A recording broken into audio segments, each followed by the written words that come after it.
হিংসুকের একটা ঘটনা শুনেন।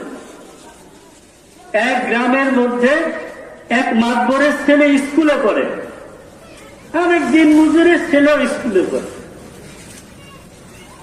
মাতবরের ছেলে ক্লাসে পাস করতে পারে না পরীক্ষা, আর দিন মজুরের ছেলে ফার্স্ট হয়েছে।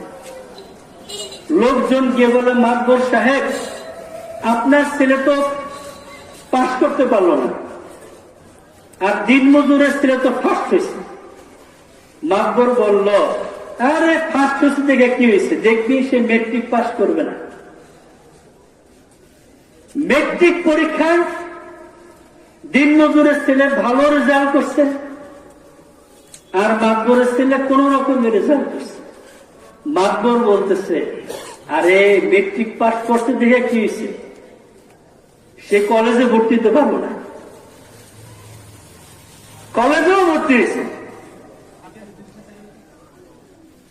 ইন্টারমিডিয়েট পাস করছে। মাতবর বল, ইন্টারমিডিয়েট পাস করছে দেখে কি হয়েছে, দেখবি ডিগ্রি পাস করছে না। ওই দিন মজুরের ছেলে ডিগ্রিও পাস করছে।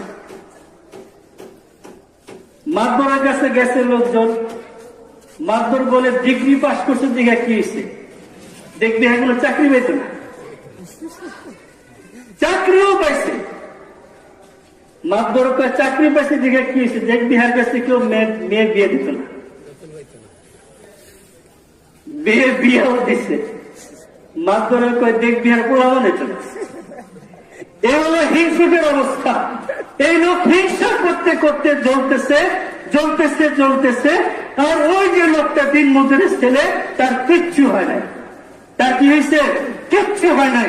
সে মেহনত করছে, আল্লাহ পাক তার তাকদীরে রাখছে, সে আস্তে আস্তে উঠতেছে। এই হিংসার দ্বারা কোনো লাভ নাই।